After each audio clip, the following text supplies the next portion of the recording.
সংস্কার কমিশনের রিপোর্টে দ্বিকক্ষ বিশিষ্ট সংসদ না ভোট, ইসি গঠন আইন সহ নানা সুপারিশ। নতুন বাংলাদেশের সনদ হারিয়ে যাবে না বললেন প্রধান উপদেষ্টা। ভবিষ্যতে যে নির্বাচন হবে এটার ভিত্তিতে, এই চার্টার ভিত্তিতে, সেটাও যেন ঐক্যমতের সরকার। পূর্ণাঙ্গ রিপোর্ট প্রকাশ হবে 31 জানুয়ারি। প্রত্যাশিত সংস্কারে আগামী বছর জুন পর্যন্ত সময় লাগবে জানালেন উপদেষ্টা আসিফ। অরফানেজ ট্রাস্ট মামলায় খালেদা জিয়ার সহ সব আসামি খালাস। বিএনপি প্রধান প্রতিহিংসার শিকার, পর্যবেক্ষণ প্রধান বিচারপতি। সরকার যা বলতো সেভাবেই এই জাজমেন্ট হতো এবং বেগম খালেদা জিয়া এবং অন্যান্যদের বিরুদ্ধে সেই রকম জাজমেন্টই এখানে হয়েছে।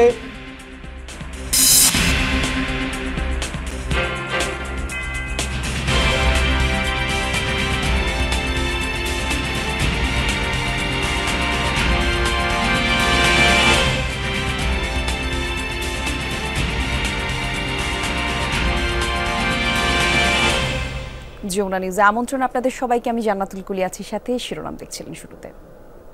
অন্তর্বর্তী সরকারের প্রধান উপদেষ্টা অধ্যাপক ডক্টর মোহাম্মদ ইউনূসের কাছে সংস্কারের সুপারিশ জমা দিয়েছে সংবিধান, নির্বাচন ব্যবস্থা, দুদক এবং পুলিশ সংস্কার কমিশন।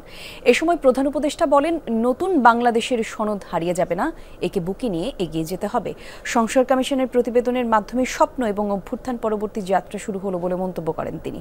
তেজগাঁওয়ে প্রধান উপদেষ্টার কার্যালয়ে নির্বাচন কমিশন, দুর্নীতি দমন কমিশন, পুলিশ এবং সংবিধান সংস্কারে গঠিত কমিশন প্রধানরা এসব প্রতিবেদন জমা দেন। প্রতিবেদন হস্তান্তরের পর প্রধান উপদেষ্টা বলেন, আজকের ঘটনা ইতিহাসের অংশ হয়ে থাকবে। ইতিহাসের প্রবাহ থেকে এই কমিশনের সৃষ্টি বলে মন্তব্য করেন ডক্টর ইউনূস। তিনি বলেন, নতুন বাংলাদেশ তৈরির কাঠামো তৈরির দায়িত্ব দেওয়া হয়েছিল সংস্কার কমিশনগুলোকে। এখন সেই রূপরেখা বাস্তবায়ন করার দায়িত্ব সরকারের। এর মাধ্যমে স্বপ্ন এবং অভ্যুত্থান পরবর্তী যাত্রা শুরু হলো বলে জানান প্রধান উপদেষ্টা। এটা গণঅভ্যুত্থানের একটা চার্টার তৈরি হয়। ওই যে নতুন বাংলাদেশের চার্টার, সেই হবে চার্টার। সেই চার্টার মতক্ষের ভিত্তিতে হবে, নির্বাচন হবে, সবকিছু হবে, কিন্তু চার্টার হারিয়ে যাবে। বাঙালি জাতি একটা সনদ, যে সনদ আমরা বুকে নিয়ে অগ্রসর হব। নির্বাচন তারই একটা অংশ হবে, চার্টারের একটা অংশ হবে, ঐক্যমতের নির্বাচন হবে। এই যে পরবর্তী অধ্যায় শুরু হবে আলোচনা, সেটা কিভাবে আমরা করবো, সেই ঐক্যমত নিয়ে এসে আমরা নতুন সরকারের দিকে চলে যাব। প্রধান উপদেষ্টার কার্যালয়ে প্রস্তাবিত প্রতিবেদনের বিষয়ে কথা বলেন 4 সংস্কার কমিশনের প্রধানরাও। জানান, সংবিধানে গণমানুষের সার্বভৌমত্ব প্রতিষ্ঠা, নির্বাচন ব্যবস্থা সংস্কার, ক্ষমতার অপব্যবহার রোধ এবং পুলিশকে প্রশাসনের জনবান্ধব করার সুপারিশ জানিয়েছেন তারা। আমরা 150টার মতো আমরা সুপারিশ দিয়েছি এবং এগুলোর একটা সুপারিশের এই সুপারিশগুলোর অন্যতম লক্ষ্য ছিল যে নির্বাচন কমিশনের স্বাধীনতা নিশ্চিত করা, তাদেরকে ক্ষমতায়িত করা, একই সাথে তাদেরকে দায়বদ্ধ করা। আমরা কেউ দায়বদ্ধ হতে চাই না, কিন্তু দায়বদ্ধতা অত্যন্ত গুরুত্বপূর্ণ, তাই দায়বদ্ধতার বিধানও আমরা অন্তর্ভুক্ত করেছি। আমরা দ্বিকক্ষ বিশিষ্ট পার্লামেন্ট চালু করার জন্য সুপারিশ করেছি। এই দ্বিকক্ষ মিলে যাতে করে সকলের প্রতিনিধিত্ব থাকে, তার জন্য একই সঙ্গে সংখ্যাগরিষ্ঠতার ভিত্তিতে নিম্নকক্ষ কিন্তু সংখ্যানুপাতিক প্রতিনিধিত্বে উচ্চ কক্ষ তৈরি করার জন্য সুপারিশ করেছি। রাষ্ট্রীয় এবং আইনি ক্ষমতাটাকে অপব্যবহার করে ব্যক্তিগত স্বার্থে সুবিধা অর্জনে যে ধারা প্রতিষ্ঠিত হয়েছে বাংলাদেশে, সেটাকে প্রতিষ্ঠা, তার বিরুদ্ধে একটা সাংবিধানিক অঙ্গীকার লাগবে। যেটা সুযোগ আমাদের সংবিধানে আছে, 20 অনুচ্ছেদে এই সম্পর্কিত অনুপার্জিত আয় অবৈধ বিষয়টি ঘোষণা করা আছে। এর সাথে আমরা এই বিষয়টি জোরালোভাবে সংযুক্ত করতে সুপারিশমালা দিয়েছি, তৈরি করেছি। এখানে 3টি ভাগ করেছি। অবিলম্বে বাস্তবায়নযোগ্য এরকম কয়েকটা আমরা আইডেন্টিফাই করেছি। যেমন আপনারা জানেন যে চাকরি প্রার্থী থেকে পুলিশ ভেরিফিকেশন করতে হয়, যেটার ক্ষেত্রে খুব এটা ইজি করা সম্ভব, কারণ এখন ন্যাশনাল আইডি কার্ড হয়েছে। প্রত্যাশিত সংস্কারে 2026 সালের জুন মাস পর্যন্ত সময় লাগবে বলে জানিয়েছেন উপদেষ্টা আসিফ নজরুল। দুপুরে ফরেন সার্ভিস একাডেমিতে এক ব্রিফিংয়ে তিনি বলেন, রাজনৈতিক দলের সাথে আলোচনা করে ঐক্যমতের ভিত্তিতে আইন প্রণয়ন এবং বাস্তবায়ন করা হবে। একই সাথে বলেন, কমিশন রিপোর্ট বা সুপারিশও দেবে, আর সে অনুযায়ী রাজনৈতিক দলের সাথে আলোচনা হবে। আওয়ামী লীগ নিষিদ্ধের বিষয়ে তিনি বলেন, রাজনৈতিক দল নিষিদ্ধে বিভিন্ন আইন আছে, তারা বিচারিক প্রক্রিয়ার দিকে তাকিয়ে আছে। রায়ের আলোকে সিদ্ধান্ত নেবে সরকার। আর এই সময় উপদেষ্টা রিজওয়ানা হাসান বলেন, আজই এসব প্রতিবেদন সবার জন্য উন্মুক্ত করে দেওয়া হবে।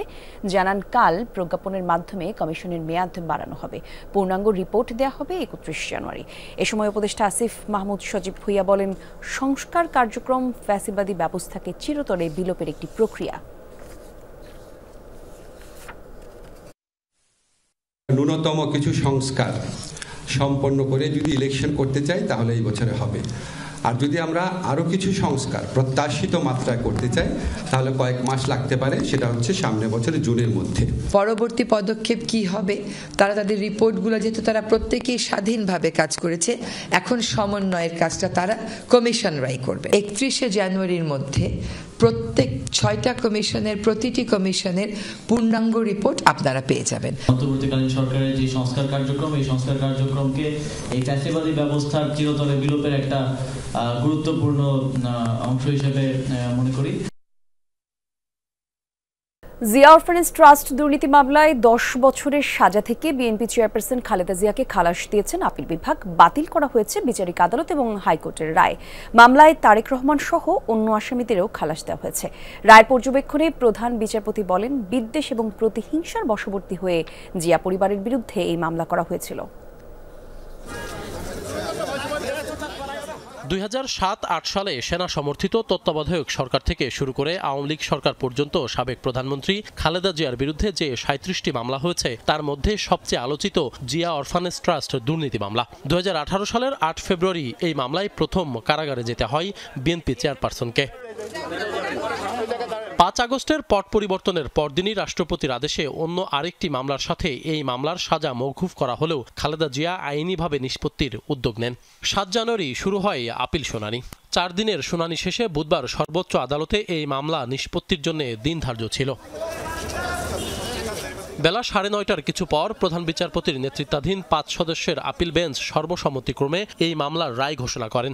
রায়ে খালেদা জিয়া সহ সব আসামিকে খালাস দেয়া হয়। যে মামলার মধ্যে কোনো কিছুই ছিল না, সেই মামলায় হাইকোর্ট বিভাগ 5 বছর থেকে 10 বছর করেছে। অর্থাৎ বিচার ব্যবস্থা বলে কিছু ছিল না। ফ্যাসিস্ট সরকার যা বলতো সেভাবেই এই জাজমেন্ট হতো। আজকে মনে হচ্ছে যে বিচার বিভাগ স্বাধীনভাবে তাদের দায়িত্ব পালন করেছে। খালেদা জিয়া ছাড়াও এই মামলায় তার বড় ছেলে তারেক রহমান, সাবেক মুখ্য সচিব কামাল উদ্দিন সিদ্দিকী, সাবেক এমপি কাজী সলিমুল হক কামাল, ব্যবসায়ী শরফুদ্দিন আহমদ ও জিয়াউর রহমানের ভাগ্নে মমিনুর রহমান ছিলেন। তাদেরকেও খালাস দিয়েছেন আদালত। যে দুইটা জাজমেন্ট হয়েছিল 5 বছর এবং 10 বছর, সেটা বাতিল। ট্রায়াল কোর্টের যে জাজমেন্ট সেটাও বাতিল, এবং নন অ্যাপিলিং যারা ছিলেন, অর্থাৎ জনাব তারেক রহমান সাহেব, উনিও আজকে মহামান্য সুপ্রিম কোর্টের সর্বোচ্চ আদালত দ্বারা ইনোসেন্ট, নট গিলটি প্রমাণিত হলো। রায়ের পর্যবেক্ষণে আদালত বলেন, এই মামলা এবং বিচার কাজ ছিল প্রতিহিংসামূলক। খালেদা জিয়া সহ সব আসামির সম্মানহানি করা হয়েছে। আদালত অত্যন্ত গুরুত্বপূর্ণ পর্যবেক্ষণ বলেছেন। এই সিদ্ধান্ত, অর্থাৎ আপিল বিভাগের আজকের রায়ের পরিপ্রেক্ষিতে এই যারা আসামি এবং আপিলকারী, তাদের সমাজে যে সম্মান হানি ঘটেছিল তার একটা চির সমাপ্তি ঘটবে। আর এটার মাধ্যমে আদালত প্রত্যাশা করেছে এই ধরনের ম্যালিশিয়াস প্রসিকিউশন আমরা মনে করি কখনো কোনো ব্যক্তিকে রাজনৈতিক বিধ্বংসের কারণে করবেন না, এবং এই রায় একটি ঐতিহাসিক রায়। এ সময় দুদকের আইনজীবীও বলেন, এই মামলায় আসামিদের সাজা দেওয়ার মতো তথ্য প্রমাণ ছিল না। খালেদা জিয়াকে আগেই খালাস দেওয়া উচিত ছিল। সাজা হয়েছিল যে 409-এ, সেখানের মূল কথা কি? প্রথম কথা ইন্ট্রাস্টমেন্ট থাকতে হবে, সেকেন্ড কথা মিস অ্যাপ্রোপ্রিয়েশন থাকতে হবে, থার্ড কথা কনভার্সন থাকতে হবে, ফোর্থ কথা আইনের ব্যত্যয় ঘটায় কিছু করতে হবে। এর কোনোটাই হয়নি। বেগম খালেদা জিয়ার কেস প্রাথমিক ইনিশিয়াল স্টেজেই কোয়াশ হয়ে যাওয়া উচিত। জিয়া অরফানেজ ট্রাস্ট মামলায় বিশেষ আদালত খালেদা জিয়াকে 5 বছরের সাজা দিয়েছিলেন। পরে সেই সাজা বৃদ্ধি করে 10 বছর করেন হাইকোর্ট। আশিক মাহমুদ, যমুনা নিউজ, ঢাকা। বিশ্ব স্বাস্থ্য সংস্থার ক্ষমতার প্রভাব খাটিয়ে নিয়োগের অভিযোগে সাইমা ওয়াজিদ পুতুলের বিরুদ্ধে অনুসন্ধান করবে দুদক। দুপুরে ব্রিফিংয়ে এই তথ্য জানান দুদক মহাপরিচালক আক্তার হোসেন। বলেন, সাইমা ওয়াজিদ পুতুল যোগ্যতা না থাকা সত্ত্বেও বিশ্ব স্বাস্থ্য সংস্থার দক্ষিণ এশিয়ার আঞ্চলিক প্রধান হওয়া এবং নানা দুর্নীতির অভিযোগে প্রকাশ্যে অনুসন্ধান শুরু করেছে দুদক। এছাড়া টিউলিপ সিদ্দিক আর সাবেক প্রধানমন্ত্রী শেখ হাসিনার নিরাপত্তা উপদেষ্টা তারিক সিদ্দিক সহ 4 জনের বিরুদ্ধে অবৈধ সম্পদ অনুসন্ধানের সিদ্ধান্ত নিয়েছে দুদক। এদিকে 2 কোটি মার্কিন ডলার মানি লন্ডারিং এর অভিযোগে সাবেক এমপি শামীম ওসমান এবং তার স্ত্রী এবং অবৈধ সম্পদ অর্জনের অভিযোগে সাবেক প্রধানমন্ত্রী শেখ হাসিনার মুখ্য সচিব তোফাজ্জল হোসেন মিয়ার বিরুদ্ধে অনুসন্ধান শুরু করেছে দুদক। এদিকে চটপটি দোকানের আড়ালে 234 কোটি টাকার ঋণের নামে আত্মসাতের অভিযোগে এসআলম গ্রুপের চেয়ারম্যানের বিরুদ্ধে অনুসন্ধানের সিদ্ধান্ত নেওয়া হয়েছে বলে জানান তারিক সিদ্দিক, তার স্ত্রী শাহিন সিদ্দিক, মেয়ে বুশরা সিদ্দিক, ভাতিজি টিউলিপ সিদ্দিক এবং আজমিনা সিদ্দিক কর্তৃক পরস্পর যোগসাজশে দুর্নীতি, ক্ষমতার অপব্যবহার, সরকারি জমি আত্মসাৎ, মানি লন্ডারিং সহ দেশে বিদেশে নামে বেনামে অবৈধ সম্পদ অর্জনের অভিযোগের প্রেক্ষিতে এ বিষয়ে অনুসন্ধানের সিদ্ধান্ত গৃহীত হয়েছে। সাইমা ওয়াজিদ পুতুলের তার দক্ষিণ পূর্ব এশিয়ার আঞ্চলিক পরিচালক হওয়ার মতো যোগ্যতা না থাকা সত্ত্বেও তার ক্ষমতার অনৈতিক ব্যবহার করেছেন মর্মে অভিযোগ ছিল। সেই অভিযোগের প্রেক্ষিতে গোয়েন্দা তথ্য অনুসন্ধান করা হয়েছে। অন্তর্বর্তী সরকারের প্রধান কাজ সুবিচার নিশ্চিত করা। ফ্যাসিস্ট শেখ হাসিনার চাইতে এই সরকারের বিচার যে ভিন্ন তা প্রমাণ করতে চাই, এমন মন্তব্য করেছেন আইন উপদেষ্টা আসিফ নজরুল। সকালে বাংলা একাডেমিতে জুলাই রেভুলেশন এভিডেন্স অফ অ্যাট্রোসিটিতে তিনি এসব কথা বলেন। উপদেষ্টা আসিফ নজরুল বলেন, যত দ্রুত সম্ভব বিচার কাজ শেষ করা হবে। আর একই সাথে তিনি জানান, সংস্কারের উদ্দেশ্য আর যেন কোনো শাসক শেখ হাসিনার মতো নির্মম হয়ে উঠতে না পারে। এ সময় আন্তর্জাতিক অপরাধ ট্রাইব্যুনালের চিফ প্রসিকিউটর তাজুল ইসলাম বলেন, অতীতে ট্রাইব্যুনাল যেভাবে কলঙ্কিত করা হয়েছে এবার তেমনটা হবে না। ন্যায় বিচার নিশ্চিত করা এবং যথাযথ প্রক্রিয়া বিচার এগিয়ে নিতে কিছুটা সময় দিতে শহীদ পরিবারের প্রতি অনুরোধ জানিয়েছেন তিনি। জাতীয় শিক্ষাক্রম ও পাঠ্যপুস্তক বোর্ড এনসিটিবির সামনে স্টুডেন্ট ফর সভারেন্টি নামের একটি সংগঠনের শিক্ষার্থীদের সাথে পাহাড়ি জনগোষ্ঠীর বেশ কিছু শিক্ষার্থীর সংঘর্ষের ঘটনা ঘটেছে। সংঘর্ষে সাংবাদিক সহ 8 জন আহত হয়েছে, তাদের ঢাকা মেডিকেলে নেওয়া হয়েছে। দুপুরে এই সংঘর্ষের ঘটনা ঘটে। জানা গেছে, সকাল থেকে এনসিটিবির সামনে অবস্থান নেয় স্টুডেন্ট ফর সভারেন্টি নামের একটি সংগঠনের শিক্ষার্থীরা। পরে নবম দশম শ্রেণীর বাংলা দ্বিতীয় পত্রের প্রচ্ছদ থেকে আদিবাসী শব্দ সম্বলিত গ্রাফিতি বাতিল করায় এনসিটিবির ঘেরাও কর্মসূচি পালন করে সেখানে যায় পাহাড়ি জনগোষ্ঠীর শিক্ষার্থীরা। বেলা 12টার দিকে তারা এনসিটিবির সামনে পৌঁছালে সেখানে উপস্থিত স্টুডেন্ট ফর সভারেন্টি সংগঠক শিক্ষার্থীদের সঙ্গে ধাওয়া পাল্টা ধাওয়ার ঘটনা ঘটে। এক পর্যায়ে তার সংঘর্ষের রূপ নেয়। এই ঘটনায় সাংবাদিক সহ 8 জন আহত হয়েছেন। প্রতারণার মাধ্যমে 3 কোটি টাকা মূল্যের গাড়ি আত্মসাৎকারী প্রতারক চক্রের 5 সদস্যকে আটক করেছে তেজগাঁও শিল্পাঞ্চল থানা পুলিশ। দুপুরে ডিএমপি মিডিয়া সেন্টারে আয়োজিত ব্রিফিংয়ে এসব তথ্য জানানো হয়। ব্রিফিংয়ে জানানো হয়, পরস্পর যোগসাজশে প্রতারণা করে বেড়াতো এই চক্রটি। 3 কোটি টাকা মূল্যের 4টি গাড়ি আত্মসাতের অভিযোগের পর পুলিশ গাড়ি উদ্ধার সহ 5 প্রতারককে আটক করে। মঙ্গলবার রাতে ঢাকা, গাজীপুর এবং নারায়ণগঞ্জ এলাকায় অভিযান চালিয়ে তাদের আটক করা হয়। আটককৃতরা হলেন জারাক আহমেদ, আবুল কালাম রাফতিয়ার, মোহাম্মদ জামির হোসেন এবং মোহাম্মদ সজল আহমেদ, একই সাথে আব্দুর রহমান রুবেল।